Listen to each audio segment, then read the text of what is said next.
Somalia, East Africa. U.S. Special Forces on a lightning raid into the heart of Mogadishu. We're going to own this place in a week. And we're Delta, we're Ranger, we're SEALs. Like, we take this place down. 2 Black Hawk helicopters are brought down by a hostile militia. And at that point, we all knew that the mission had changed. 99 U.S. soldiers are trapped in the city overnight as armed Somalis close in on their positions.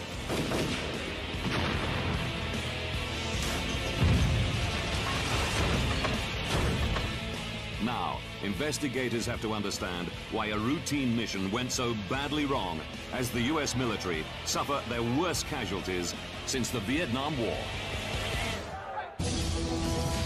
Disasters don't just happen. They're triggered by a chain of critical events. Unravel the clues and count down those final seconds from disaster.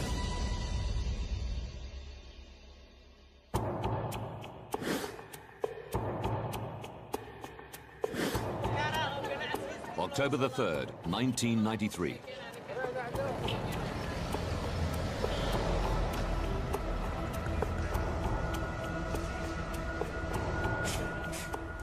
Task Force Ranger, an elite American team of 160 soldiers, are waiting to be briefed on their next raid into the lawless capital of Somalia. Get it on! Their ultimate mission is to capture or kill rogue warlord General Mohammed Aidid and bring his rebel clan to heel.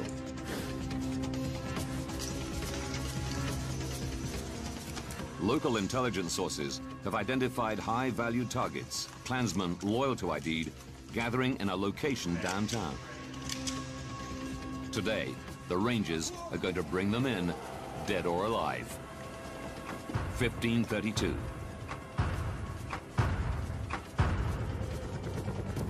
From their base inside the city airport, Black Hawk and Little Bird helicopters take off laden with Ranger and elite Delta operators.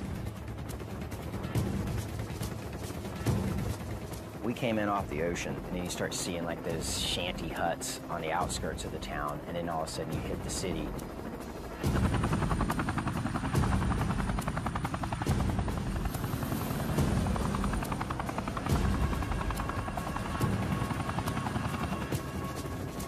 In Black Hawk Super 6-4, they prepare themselves for the assault.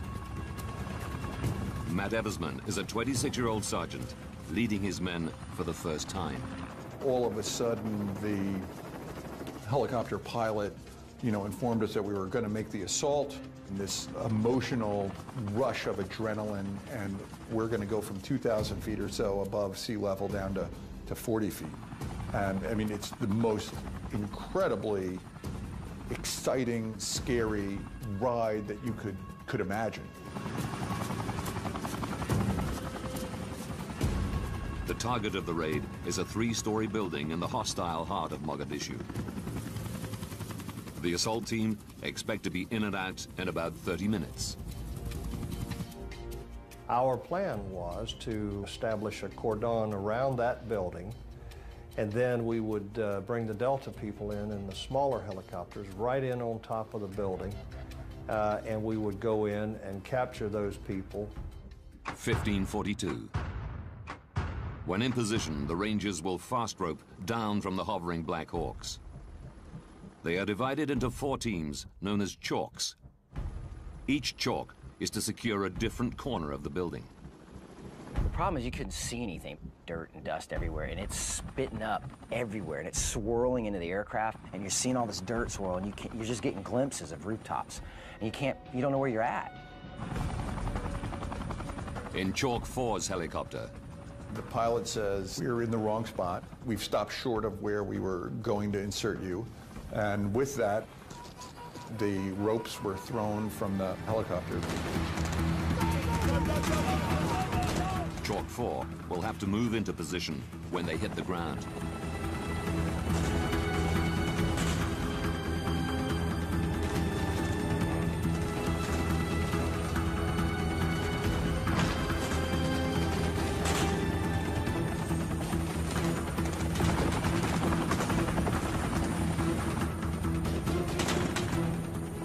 probably halfway down the fast rope and saw the body of one of our Rangers, young Todd Blackburn, lying on the ground.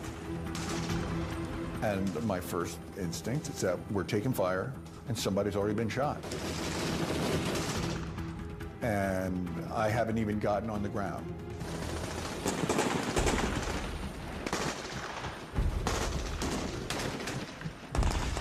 The casualty makes it impossible for them to move. Medic turns to me and says, he didn't get shot, he fell. Lost control. At the time I thought he was dead. He was bleeding out of his mouth and nose and ears and just in a horrible shape.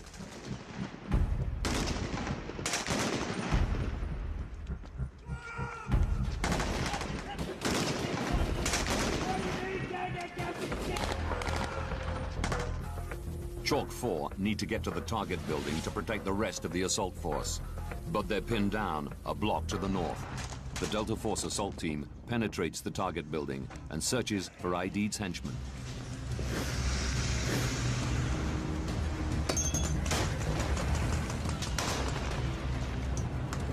At the same time, a large extraction convoy arrives at the target building. Its job is to bring everybody back home. The Delta and Ranger teams and their prisoners. This is Uniform 64. We're in position for extraction. Over. In the lead vehicle is Battalion Commander Danny McKnight. I got to the holding position I was supposed to be at. I could see the target building, and then I was just waiting for the call.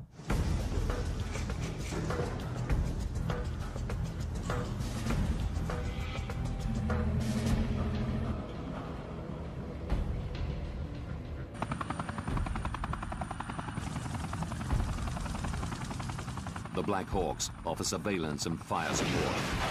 They're taking incoming rounds. Black Hawk Super 6-5 is piloted by Jerry Izzo. Could hear rounds cracking past the aircraft, and I heard two explosions, two thunderclap explosions that just went boom, boom. But all the other aircraft were moving and maneuvering and jinking very hard to avoid getting hit, but sometimes you can't miss all the raindrops when it's raining. 1600. 23 Somalis are taken, including 2 of ID's most senior henchmen.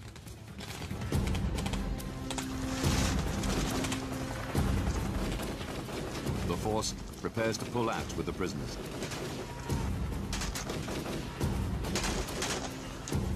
Three vehicles from the extraction convoy are dispatched north to rendezvous with Chalk 4, where Todd Blackburn lies hurt.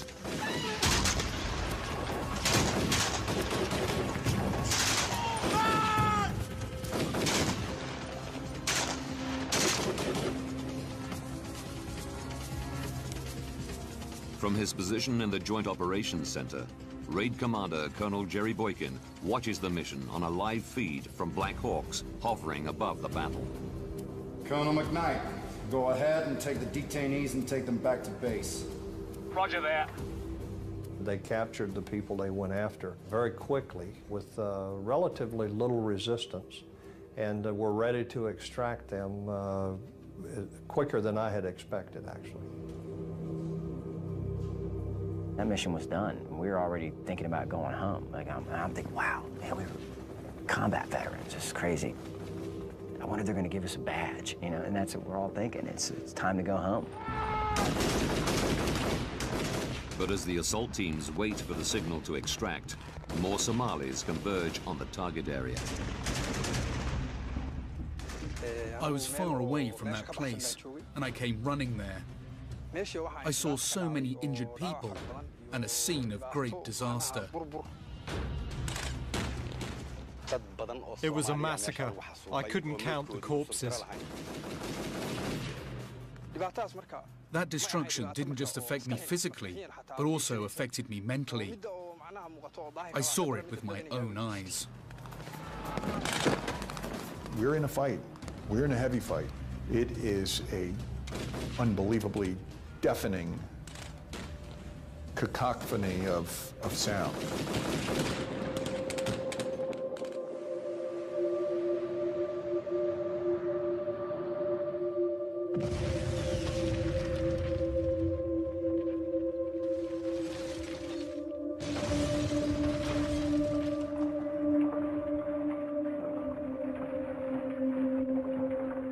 The gunfire is so loud that your teeth hurt. Your ears hurt, your jaw hurts. I've never, ever witnessed any kind of sensation as to how loud the battlefield was that day. We are in a bare-knuckle fight, you know, with these people that aren't going to stop, and the only thing that's going to make them stop is one of our bullets or more violence.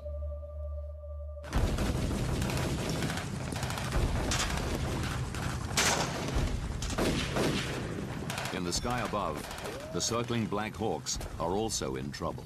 The area was getting hotter and hotter, more automatic weapons fire, more RPG fire. And we're sitting there, we're all tensing up, going, come on, come on, come on, let's hurry up, let's get this over with, get them on the trucks, let's get them out of here.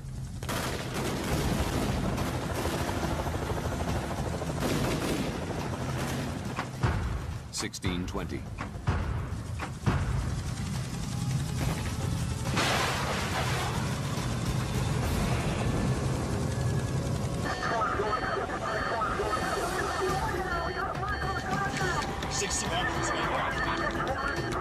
I still remember the visual of the bird starting to turn off, and the way that it appeared to me was, wow, and it looks like he's going down, but that couldn't possibly be happening. I saw it with my own eyes. I was extremely excited and happy when I saw the Black Hawk crashing. I looked up and I saw pieces flying off this Black Hawk, and I just saw it twisting and spiraling.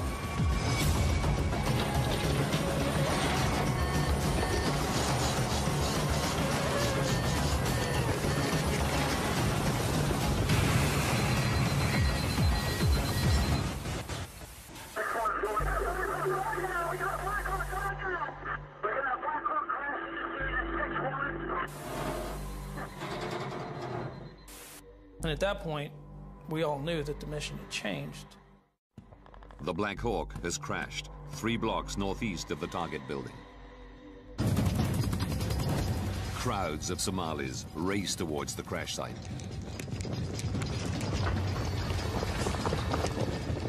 As I was looking down through that other blocking position, there were hordes of people running towards where that aircraft had went down.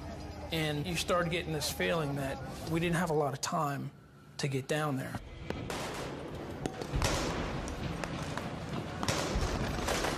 The extraction convoy is diverted straight to the crash site. Right, right, right!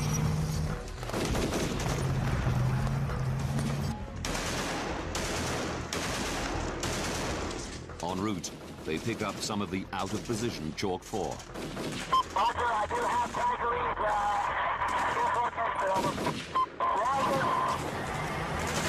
Colonel McKnight pulls up in his Humvee.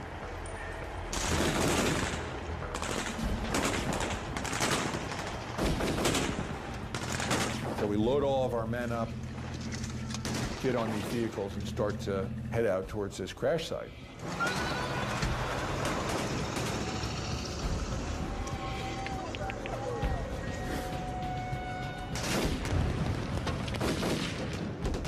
Chalk Team 2 is on foot, also trying to get to the crash site and the safety of the extraction convoy. And I heard a yell.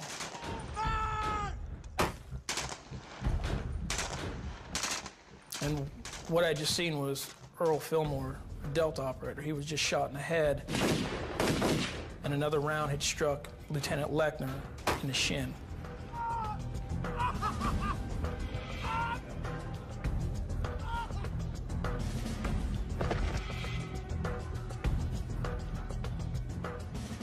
I remember looking across the street and thinking, man, how did that just happen to the Delta operator? Because you know he's doing everything right. You keep it down, but you start feeling it. Because you're like, oh my gosh, we're not foolproof. We're not the Superman. There's a kink in the armor. 1640. A second helicopter, Black Hawk Super 6-4, piloted by Mike Durant, is hit.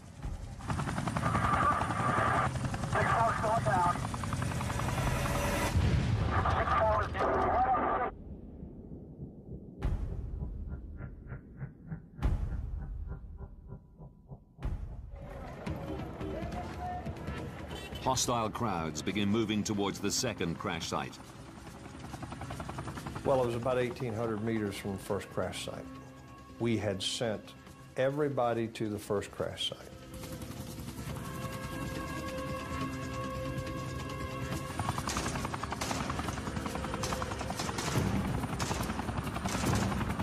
I don't think would have ever entered our mind that we could lose 2 in one day.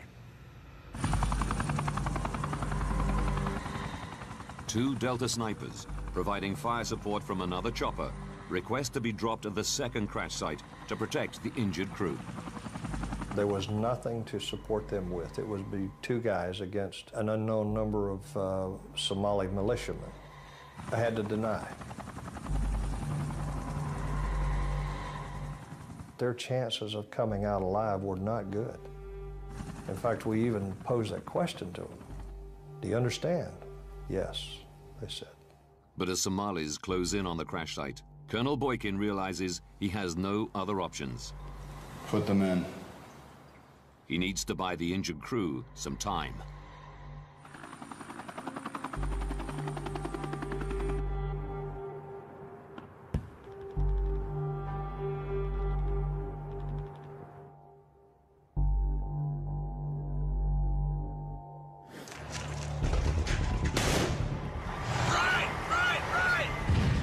The main convoy is still trapped in the maze of streets. Unable to get to either crash site. We go through this hellacious fight and the situation I described with these Somalis on both sides of the street shooting at each other. One of our lead vehicles was moving up a road.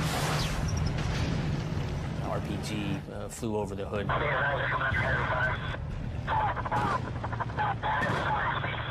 Another ambush, another series of casualties.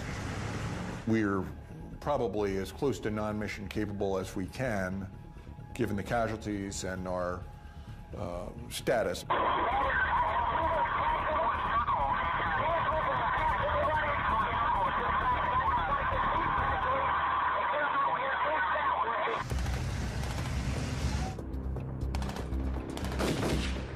The convoy, severely decimated, abandons its search for the first downed Black Hawk and begins fighting its way back to the American base.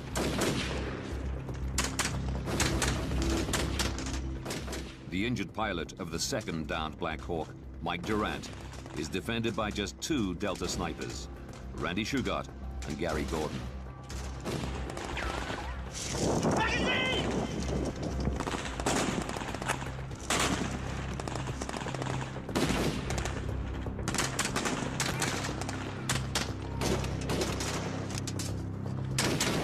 Mike told us later that Randy Shugart yelled out, "Gordy, I'm hit." And then his gun went silent.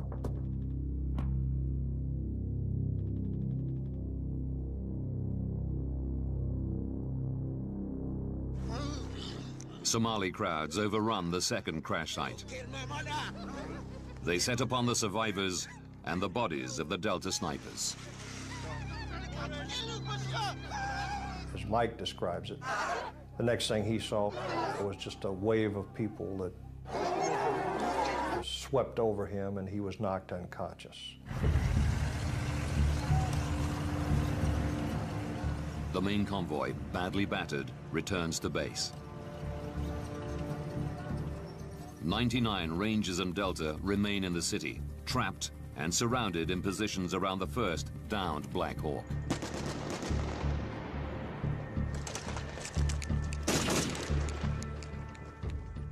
As darkness descends, the men are forced to find shelter off the hostile streets.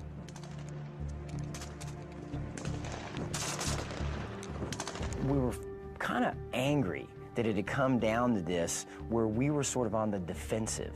We were the Rangers. We had Delta. It's 160th up in the air. Like, there's no way that these guys could have us on the retreat. It's crazy.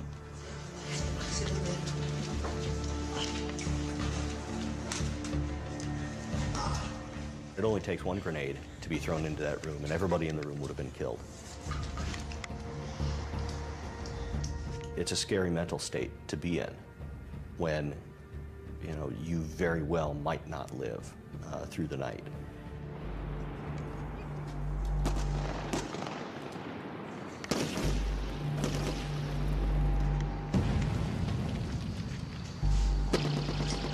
Thousands of militiamen launch wave after wave of attacks on Ranger positions. Little Bird helicopters are dispatched in a desperate bid to hold the Somalis back.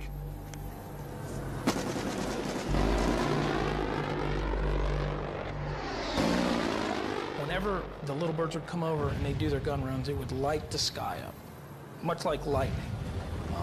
And the rockets would sound like thunder, and you would have brass raining on you. When he lit up the street, you catch glimpses of the shadow men that were out there moving. And one, there were more of them than we thought. Two, they were closer than we thought they were. 23:15. A giant convoy leaves the U.S. base on the outskirts of the city.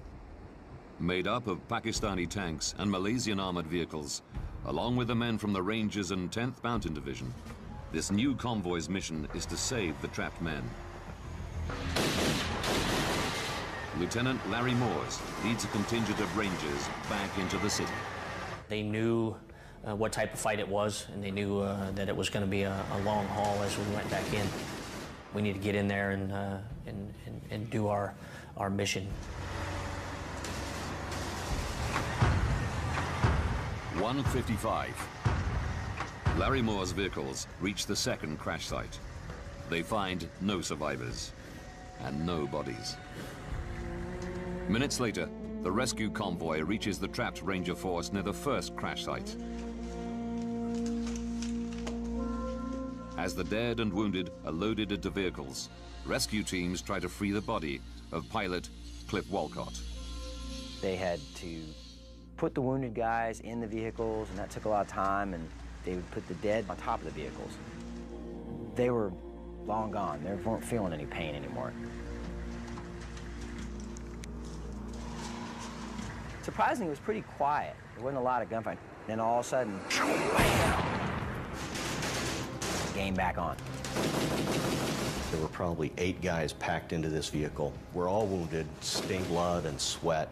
And I leaned over my shoulder and I said, "All right, dude, step on the gas, let's get the hell out of here." What I didn't know was that they were still trying to extract Cliff Walcott's body.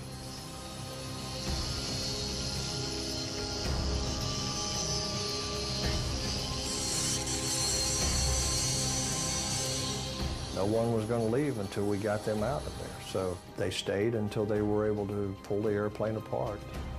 5:42. The rescue convoy is finally ready to leave. But with the vehicles packed with 10th Mountain and UN forces, as well as casualties, not all of the Rangers can fit on board. The small band of Rangers who haven't been injured in the battle have to travel on foot. It was unthinkable. In theory, we're supposed to run beside the armor in order to be shielded. As soon as we started down the first block, the armor left us. A band of Rangers and Delta operators have to run what becomes known as the Mogadishu Mile, all the way to the UN-controlled football stadium. Miraculously, there is no further loss of life. I watched a 5-ton truck come back in on the airfield, and there were bodies in that truck, dead and wounded. I walked over to the truck to help lower the tailgate, and when the tailgate came down, blood poured out the back of it. So from an emotional perspective, it was a devastating blow to me to see those people who I was responsible for. 18 U.S. soldiers are dead and 84 injured. Black Hawk pilot Mike Durant has been taken hostage and is being held in an unknown location. Mike Durant, U.S. Army. Estimates of Somali fatalities range from 500 to 1,000. TV pictures of dead U.S. soldiers being dragged through the streets of Mogadishu provoke shock and outrage in America. Now, by rewinding the events of that day, we can reveal how a poorly organized and badly equipped militia was able to take on some of the best trained soldiers on the planet. Move!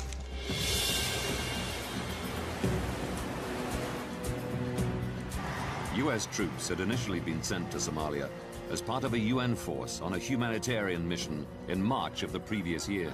Their task was to protect and distribute supplies in Operation Restore Hope.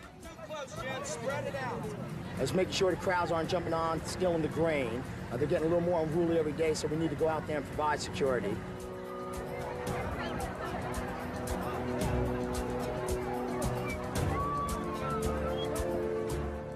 Robert Oakley was U.S. Special Envoy to Somalia at the time of Operation Restore Hope. The military forces of Restore Hope had showed that they could meet any challenge and deal with it swiftly, impartially. Co-chaired by the United States and the United Nations, civilian and military all working together. The country was doing pretty well. But in August 1993, the mission changed under a new White House administration. Now, rather than just protect and distribute supplies, U.S. troops went after the man they felt was the biggest threat, not just to aid, but to the stability of the whole country.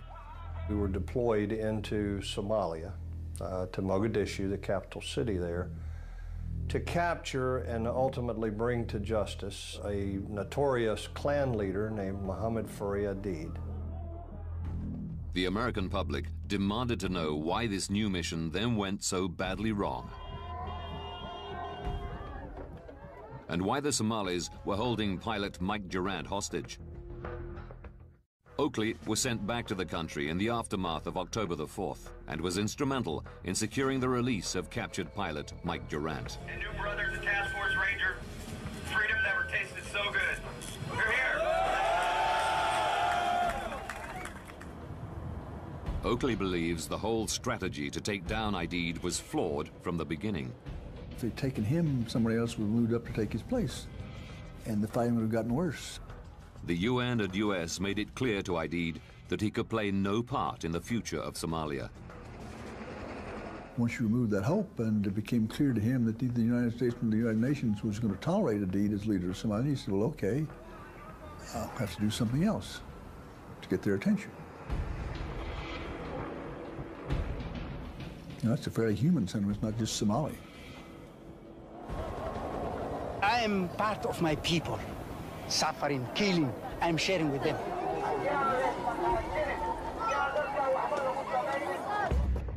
Mark Bowden, author of best-selling account Black Hawk Down, interviewed many of the Rangers and Delta soldiers that were there that day, as well as members of Aidid's militia. I think the Somali people were still divided in the spring of 1992. There were many who welcomed the presence of the UN, who were hopeful. When they first entered the country, they brought aid. We welcomed them, and we waved flowers. By summer of 1993, this mixed picture had changed. One event back in July brought people together from across clan lines. The UN at one point surrounded a building where a number of top clan leaders were meeting to, as it happens, to discuss whether or not to support Aidid in his effort against the UN. The UN were determined to punish Aidid's militia for the slaying of 24 Pakistani peacekeeping troops the previous month. The clan meeting seemed to provide a perfect opportunity. Osman Atto was Aidid's main financial backer. He remembers the day of the raid well. They just came in with an helicopter and started shooting. There were no arm catch, as they claim it. Unfortunately, they killed 73, 72 elders. Unaware of the growing tension, the elite Ranger and Delta Force landed 6 weeks later. Their operations in the city further incensed the people of Mogadishu. We weren't there to feed anybody.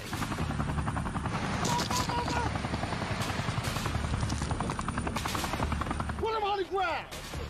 Can you imagine just hanging out there and all of a sudden helicopters come in and rope in and dudes come in and start kicking in your door and telling you to get down, do this, that, do that?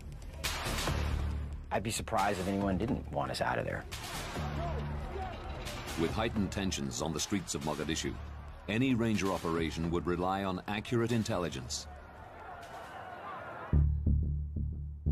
Robin Horsfall is one of the youngest soldiers ever to be accepted into the SAS regiment, Britain's Special Forces. A veteran of countless IRA encounters on the streets of Northern Ireland, and of the 1980 Iranian hostage release mission. And Horsfall believes that against this background of rising hostility, there were a number of key tactical mistakes made, starting with the assault plan itself. The assault plan on the building was fairly simple. The Black Hawk helicopters came in and the Rangers fast roped down on 4 different corners around the target building. At the same time, Delta Force came in on the Little Bird helicopters, jumped out the helicopters and carried out the assault on the main building. It was a plan that could rapidly be put into action any time General Aidid and his henchmen showed their faces. Task Force Ranger needed an immediate action plan. They needed something that they could use at a moment's notice to deploy quickly onto the ground. If they had to take a long time and make long preparations, then there was a good chance that the target wasn't going to be where intelligence had said he would be. The simpler you keep it, the better it is. It doesn't mean that you can't change something up. You're not going to do it exactly the same way every time, but it's called having a template. The basic template had worked numerous times before, but not this time. And Horsfall has a theory why. In the 70s and 80s, when we were working against the IRA in Northern Ireland, we were always taught that we didn't repeat anything. Well, every time you repeat a mission and repeat the same template, what you do is you give information to the enemy.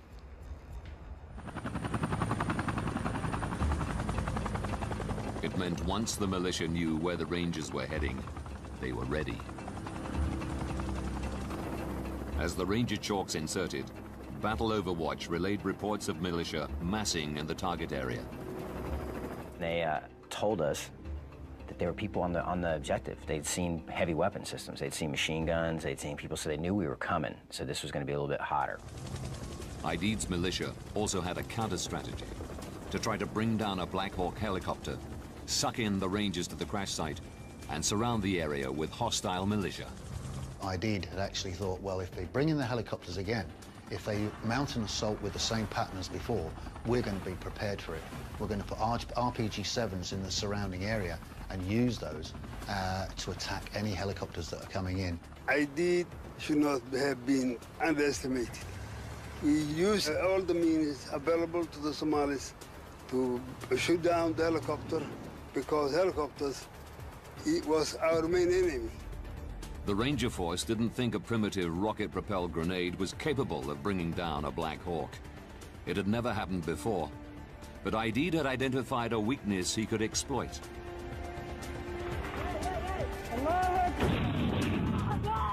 In the 1980s, Afghan Mujahideen had had some success in bringing down large Soviet Hind helicopters with well-aimed RPGs.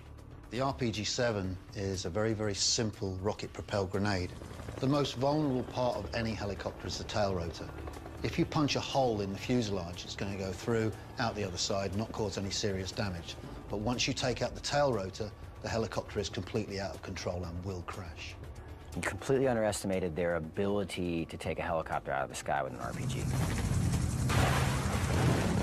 We thought, okay, if a helicopter goes down, it's going to be due to mechanical failure. They had figured it out. If they could take down a helicopter, they could collapse the city around us. But for Horsfall, the critical moment was the downing of the second helicopter. Task Force Ranger only had 160 men on the ground. They deployed all those forces to the first crash site to create a secure zone there. They had no way of splitting that force and deploying them onto the ground to the second crash site.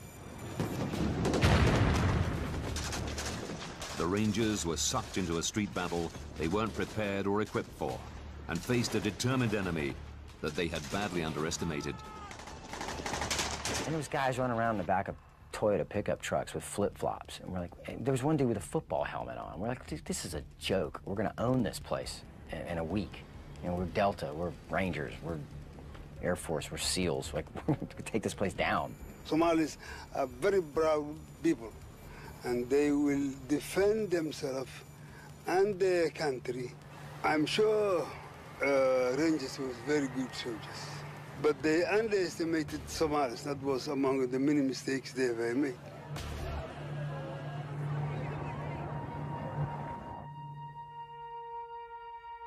The small assault force found themselves in isolated positions in the city, surrounded by a militia fighting on familiar streets. Well, if we look at the target area, for example, we can see here that the buildings are very densely packed together. The chances are you only got enough width for one vehicle to move along these roads. That means that people can drop grenades, fire immediately down on top of you. You can easily be ambushed. Once you get in there as well, it's very easy to get lost.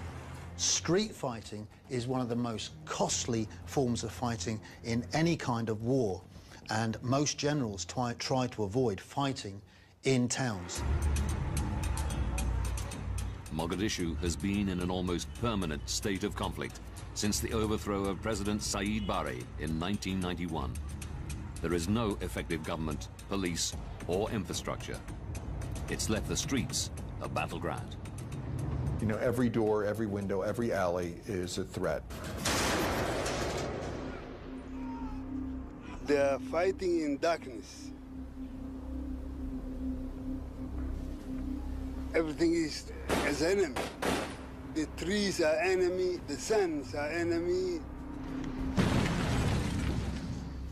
The poor guys cannot fight with someone in his hometown.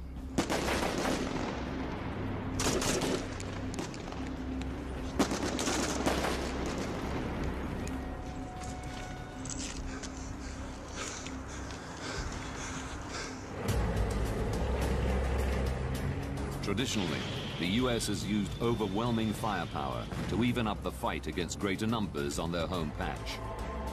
But Horsfall believes that it was exactly these types of weapons that weren't available to the Ranger Force. They didn't have helicopter gunships. They didn't have rockets. They didn't have artillery and armor. And consequently, their decisions to carry out aggressive operations of this nature without those support elements actually made them a very, very weak force on the ground.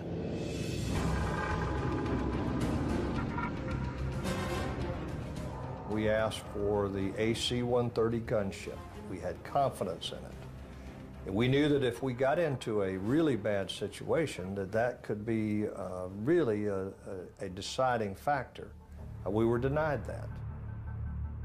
Requests to the U.S. government for armor to be sent to Somalia were also denied.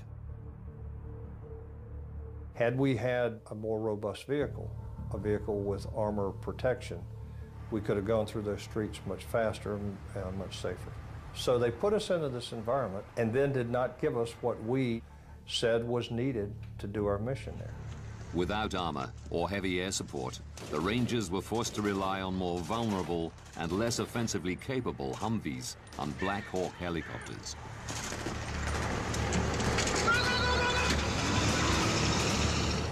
Those decisions made at political levels didn't take into consideration the tactical effect on the ground. Once again, U.S. leadership had made a critical miscalculation of the scale of the task. it wasn't just those at the top who underestimated the Somalis' ability to mount such a large counterattack.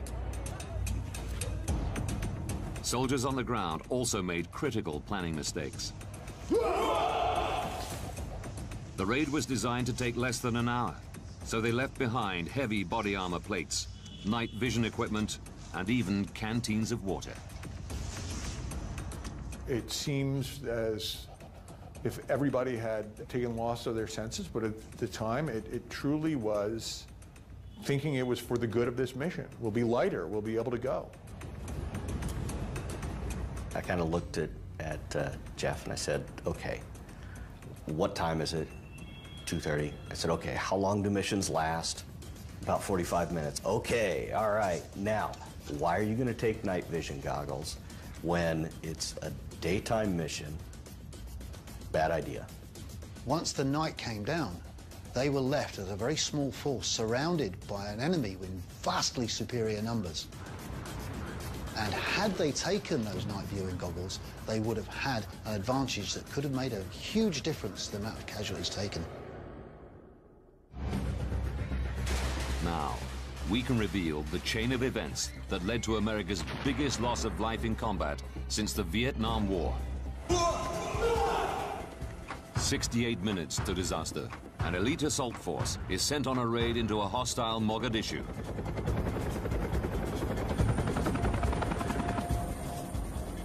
Underestimating the Somalis, they run with a plan they've used before.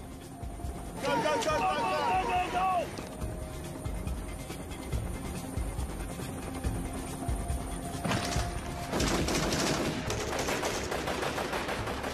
40 minutes to disaster. Poor intelligence leaves them facing an enraged enemy who know they're coming. 20 minutes to disaster. The Somalis deliberately target American Black Hawk helicopters with RPGs. 61 is going down. The troops defend the downed aircraft. Seconds to disaster. A second Black Hawk is hit. The ground troops can't defend both sites. They've been dragged into a street fight. They can't win. What started as a routine mission has descended into a desperate fight for survival. 18 US soldiers lie dead, and another 84 are wounded.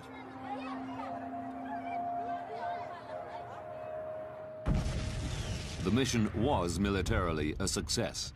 The targets were captured, and huge losses were inflicted on ID's militia. But the Rangers' casualties and TV pictures of bodies being dragged through the streets forced the withdrawal of all American forces from Somalia. When you're sending a group of American soldiers to a place like Somalia, which most Americans couldn't even find on a map in 1993, with the idea that they're, just doing this humanitarian gesture at the behest of the UN, there's a very low tolerance for loss of life in a mission like that. The suddenness of the withdrawal left many in Task Force Ranger bitter. I don't think there was a man there that wasn't angry and disappointed that we were being pulled out. This particular time, on that particular day, it was the wrong call. And it's hard to look at a father of a soldier who's been killed on the streets and, try and make some sense out of it. We knew that we would leave Mogadishu and always regret that we didn't accomplish our ultimate mission, which was to capture Muhammad Adi. As good as we are, someone's getting killed. Someone's going to die. People are going to get hurt. People are going to be wounded, and you're going to lose folks. When you send them into a combat situation, it's going to happen.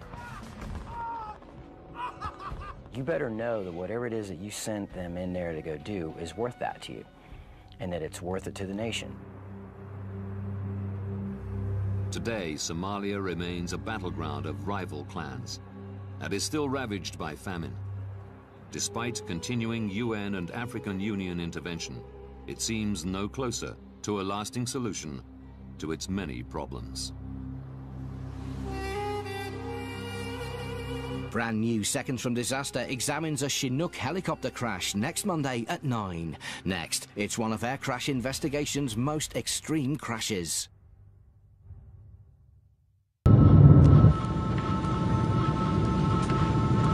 In the cabin, the flight attendants and passengers have no idea that their plane is dangerously low on fuel.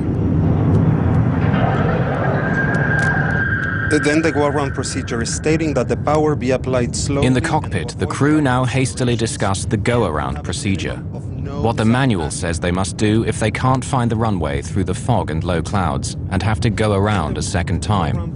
It's standard procedure. Power be applied slowly and to avoid rapid accelerations and to have a minimum of nose-up attitude. To maintain what?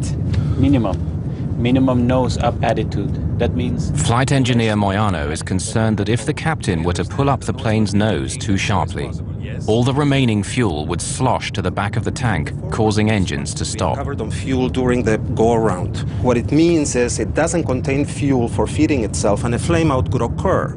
And it is necessary to lower the nose again. Right now we are proceeding to the airport inbound. We have 17 miles. Roger. This means we'll have hamburger tonight. Avianca, descend and maintain 3,000. Descend and maintain 3,000. Avianca 052 Heavy. 3,000 feet. They got us. They're already vectoring us. No, they are descending us. And they are giving us priority. Avianca 052 Heavy. Contact Kennedy Tower 119.1. Good day. Only minutes before landing, Flight 52 is handed off to a JFK tower controller whose shift is about to end. Avianca 052 Heavy, Kennedy Tower 22 left. You are number 3 following 727 traffic on a 9-mile final. Avianca 052 Heavy, roger. Can I lower the landing gear yet? No, I think it's too early. If we lower the landing gear, we have to maintain a very high nose attitude. So desperately low is their fuel that the first officer wants to delay putting down the landing gear, which will increase the aircraft's drag, requiring more power and using more of what little fuel they have remaining. I was so happy. For me, it was like a joy. I mean, we're going to land soon and this is going to be end. Avianca 052, what is your airspeed? Avianca 052, 140 knots. Avianca 052, can you increase your airspeed 10 knots? 10? Okay, 10 knots, increasing. Increase. 10 knots more. Tell me things louder because I'm not hearing it. Lower the gear. Gear down. Avianca 05222 left, wind 190 at 20, cleared to land. Clear to land, Avianca 052 Heavy. Wind check, please. 190 at 20. With the weather deteriorating and flying on fumes, the crew of Flight 52 will have only one chance of getting their 149 passengers safely on the ground. Avianca 052, say airspeed. 145 knots. Are we cleared to land now? Yes, sir, we are clear to land. Stand by. Flaps 50. Landing checklist complete. It was extremely important that Avianca 52 landed on their first approach, JFK. The voice recorder revealed that the captain was certainly quite concerned about the fuel state, and he was talking aggressively with the first officer, putting out flaps, getting the airplane configured. It was time for the flight engineer to say, this is the only approach we're going to be able to make, and he didn't. Give me 50. Flaps 50 now. All set for landing. Standing by for lights. Slightly below glide slope. 1,000 feet above field. Instruments cross-checked, slightly below. Stand by for lights. Stand by. The wind is slightly from the left, 190 to 20. Below glide slope. With about 10 minutes of fuel remaining and nearly 4 kilometers from the runway, Flight 52 finds itself flying into violent wind shear, forcing them to slow the plane down. They were getting like 60 knots of wind on the nose, and then as they descended on down through about 500 feet to the ground, they were down to 20 knots. So that's 40 knot change and 1,000 feet of elevation. That's a lot. This is the wind shear. Now the wind changes direction. It's pressing them down towards the ground. Glide slope. Glide slope. Sink rate Glide 500 slope. feet. The captain desperately searches for the runway, but it's shrouded in low clouds and fog. Lights! The runway, where is it? I don't see it. I don't see it. The plane's warning system is telling them that they're about to crash.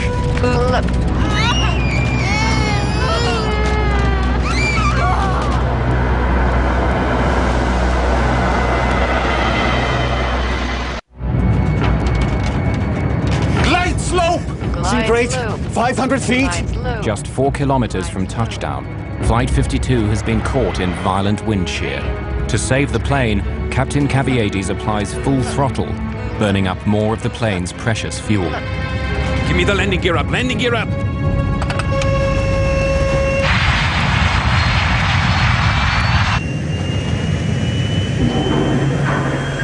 The airplane was about 200 feet above the ground, about 2 miles from the runway, which was well below the glide slope and very dangerous. So the airplane almost crashed on its first approach. When you get a missed approach, now it changes the whole ball game. Request another traffic pattern. Executing a missed approach. Avianca 052 heavy. The operation of pulling the plane up in the missed approach was a very violent one. I don't know what happened with the runway. I didn't see it. I didn't see it either. I didn't see it. Avianca 052, you were making a left turn, correct, sir? Tell him we are in emergency. 2,000 feet. That's right, to 180 on The heading, and we'll try once again. We are running out of fuel. Okay.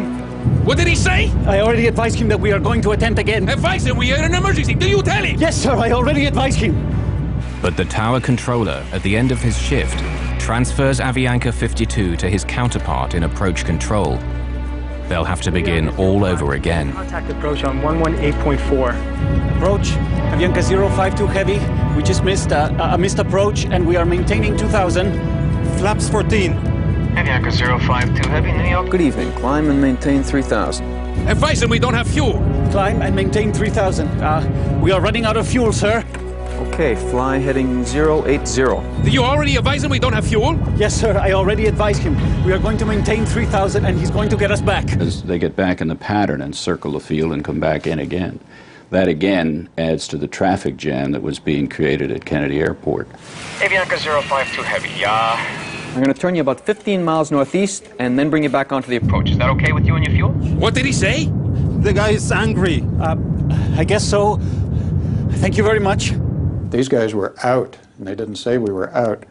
And he allowed the approach control to vector them way out in the original pattern and 15 miles north of the outer marker again. Flight 52 is instructed to fly a long approach pattern for another landing attempt. The plane is down to its last dregs of fuel as the crew waits for final clearance from ground controllers. And then they were run way out towards Long Island and vectored all around, which was equivalent to holding for another 15, 20 minutes. Did you get clearance yet? Can you give us a final yet? Avianca 052 heavy.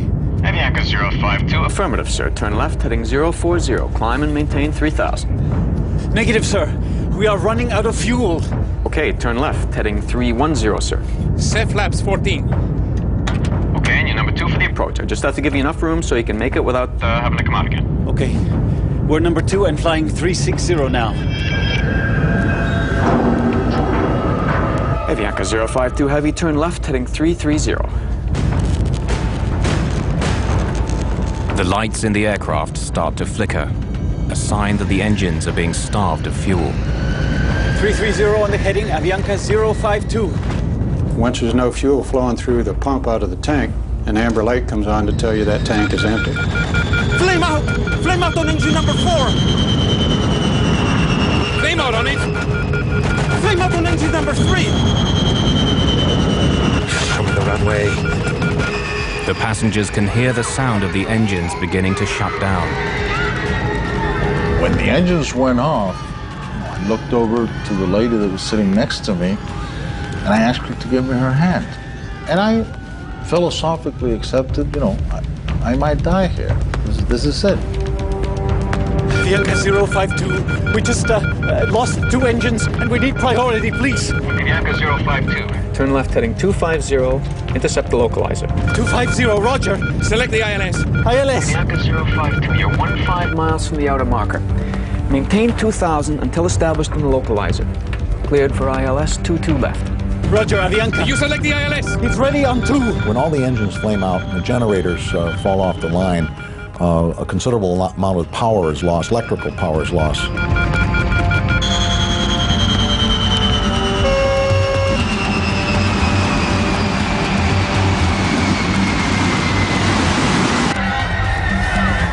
In the cabin, the screams, the crying, and then this terrible sound of the wind against the fuselage as the plane drops from the sky.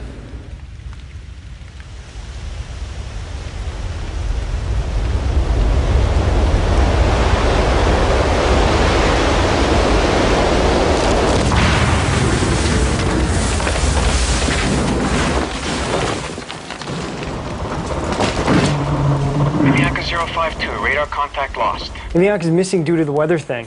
Yeah, Avianca 52 lost an engine. We're Trying to find out why. Yeah, we're no longer talking to Avianca. He's 15 northeast of Kennedy. Ah, wonderful. Clipper 18, turn left heading 180. 6.5 hours after leaving Colombia, Avianca Flight 52 is missing somewhere over New York.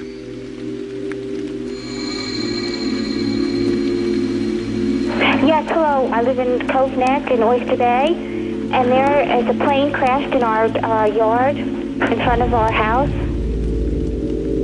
When I woke up, the first thing that I did, I put my hand over here in my back, and I was bleeding. I said, oh my God, we crashed. Both my legs were broken, and I had, blood all over the place. El asiento en el que estaba sentada la hija mía, sí recuerdo que The estaba seat where my daughter was sitting was totally destroyed by pieces of steel that happened to have come from the wing. pedazos de hierro que entraron del ala. I found my baby Daniela amongst the pieces of a torn-up, twisted chair. And I picked her up like this, and she was drenched in blood. Bañada en sangre.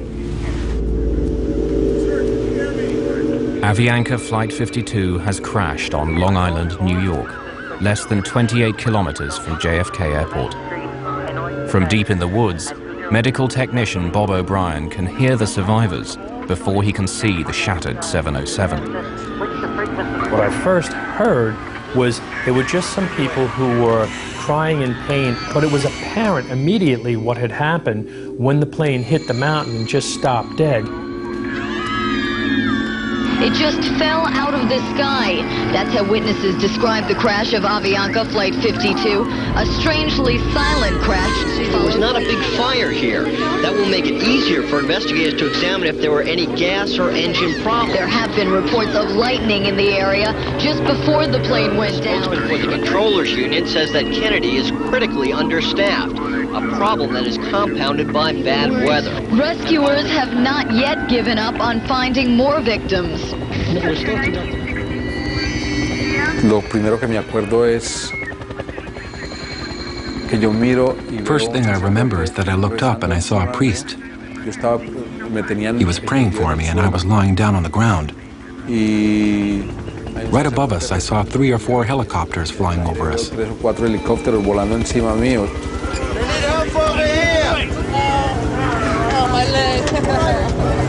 I managed to get up on top of the fuselage, and there's that door handle that says, in case of emergency, pull here. So I pulled that door handle, and that door handle just went, and the door came open about 4 inches. And then I was able to flip that over, and I could just see piles and piles of people strapped in their seats. The extreme G-force of the crash has broken off the cockpit and catapulted it through a stand of trees and into the deck of a home some 30 meters from the impact site.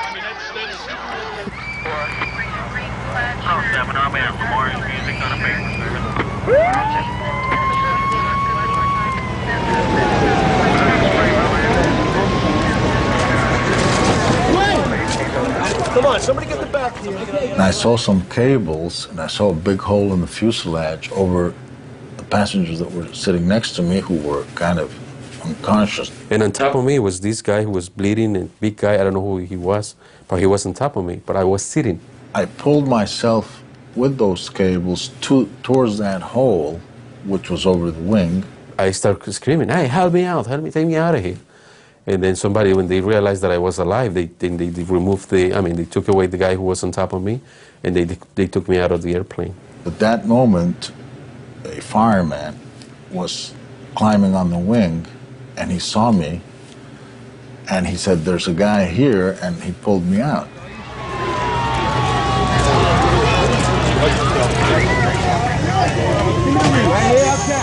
37 fire and rescue companies from Nassau County are quickly mobilized. The rescue is the largest pre-9/11 operation of its kind in the New York area. That little girl was sitting up on the fuselage and she was crying, "Mi madre, mi madre." And that imprint of horror just was, you just in your mind's eye focus right back in on, I saw mi madre, I saw her mother, and I know what that little girl was seeing. It was horrible enough for me, and I'm a professional rescuer. I realized that my baby was dying, so I began to scream. Please help me. I had the baby here, please.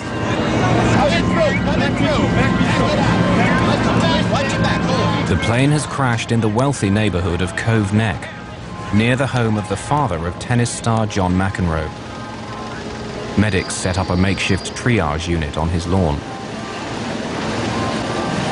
When daylight breaks 10 hours later, 85 survivors have been pulled from the wreck.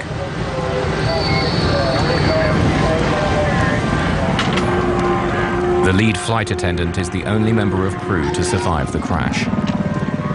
Of the 11 babies on board Flight 52, all but one are found alive.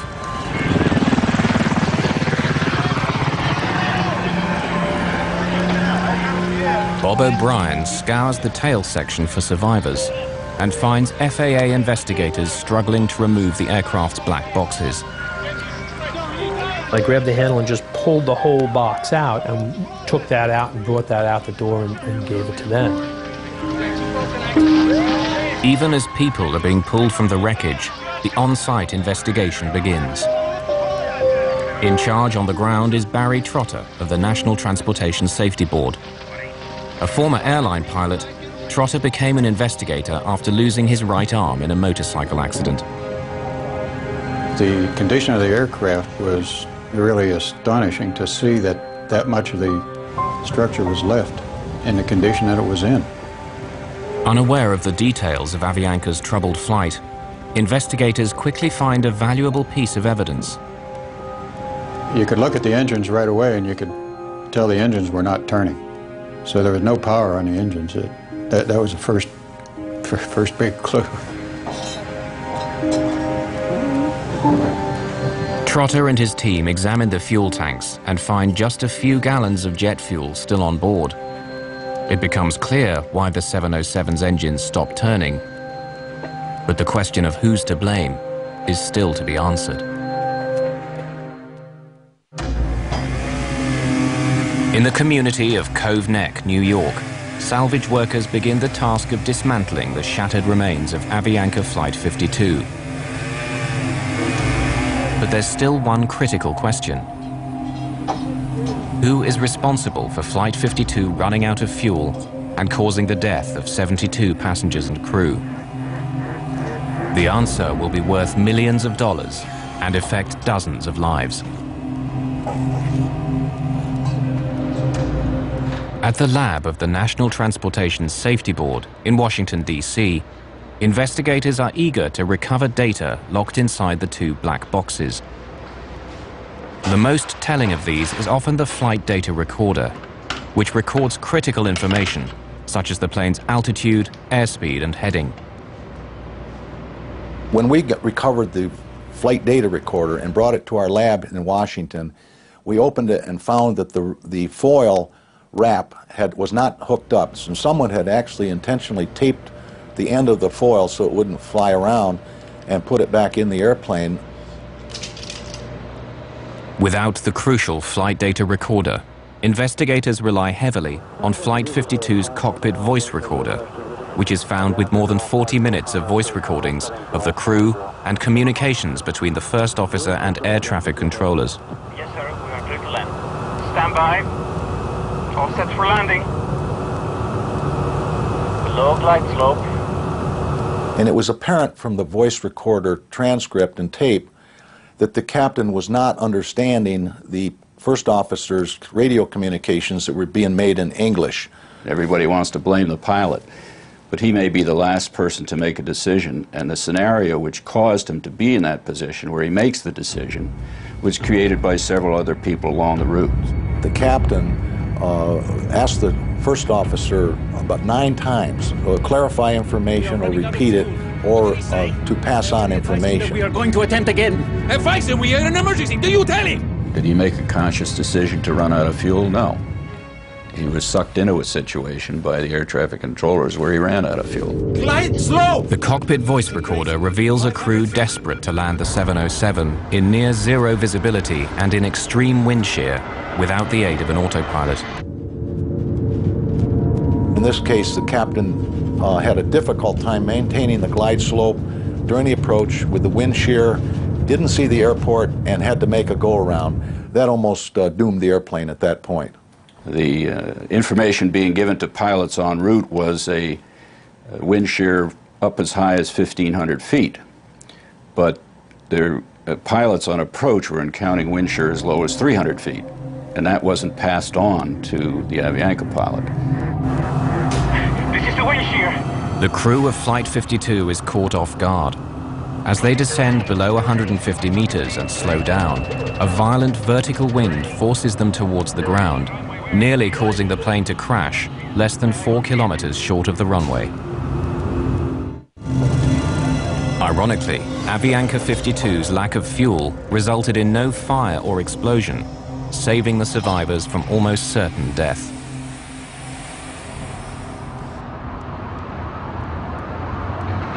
If the flight would have found some level ground, it was conceivable he would have slapped the fuselage down and slid to a stop.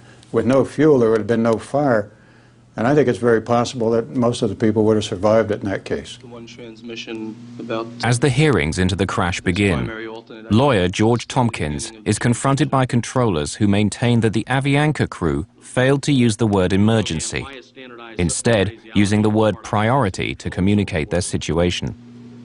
The government took the position that the pilot never declared an emergency, so no one knew that he had a problem. But saying you're getting low on fuel and saying you cannot make your alternate, the word emergency is not necessary to say. Negative, sir. We are running out of fuel. We just lost 2 engines and we need priority, please. And they thought they were telling them when they said we need priority.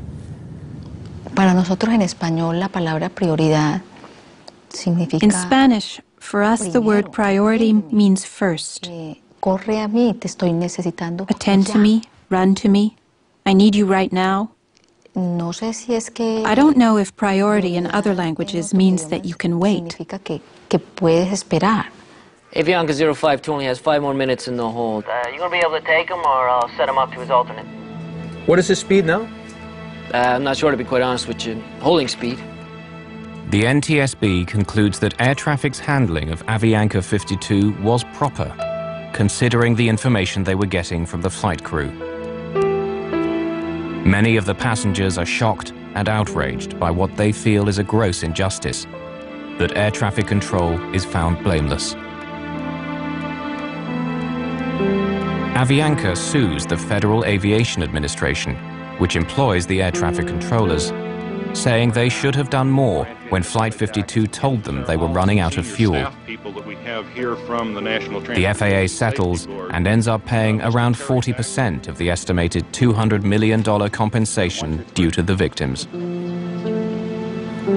If you listen and read the tapes, the transcripts of the tapes of each air route traffic control center along the route, and the final, the New York Tracon, New York Tower, Kennedy Tower, you'll find 20 places where this accident could have been avoided if somebody had done something differently. Among the 85 survivors who escaped the shattered remains of Flight 52 are the Montoya's 2 daughters. Daniela, the baby covered in blood, is now a healthy teenager preparing for college. The day just before the flight, we took a long trip to visit the Virgin Mary. This is a very important sanctuary in Medellin. Perhaps it was a miracle of God and the Virgin that the four of us survived. It was a miracle, and we feel blessed by that. For many of the survivors, recovering from their injuries has been easier than coming to terms with the reason why Flight 52 ran out of fuel. I had to learn to walk from scratch. It's difficult enough to deal with the injuries. It makes me very angry to think that a plane went down with 161 souls and had almost half the people lost their lives because of a word.